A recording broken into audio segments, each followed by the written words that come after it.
ভারতের উজান থেকে আসা পাহাড়ি ঢলের পানি ও হাওড়া নদীর চাপে ব্রাহ্মণবাড়িয়ার আখাউড়ার ৩টি ইউনিয়নের নিম্নাঞ্চল প্লাবিত হয়েছে। বন্যার পানি আমরা হোটেল আছে আছে দোকানপাট এটা সব তল গেছে গা। আমরা ব্যবসা বাণিজ্য সব বন্ধ, কখনো পানি বাড়তি, তারপরে জমি সব পানি তোলে। এখন আমরা এই অবস্থা আছি, পানি এখনো বাড়তেছে, পানি এখনো কমে না। এর আশেপাশে যে জমিগুলো আছে প্রত্যেকটা এই জমিতে আপনার ধান রোপণ করছিল, এগুলো ক্ষতিগ্রস্ত হচ্ছে। তারপরে রাজেন্দ্রপুর, সাহেবনগর, বঙ্গোৎসব সরকারে কয়েকটা বন তোলাই গেছে।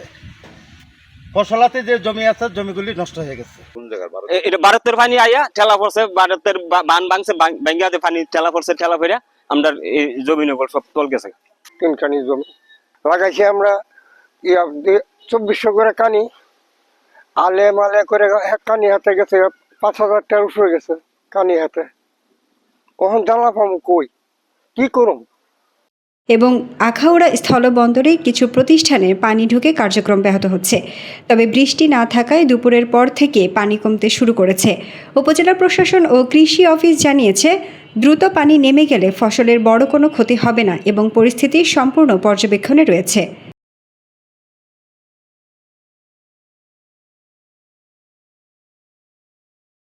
বিপাশা বিধু, এন্টার টিভি।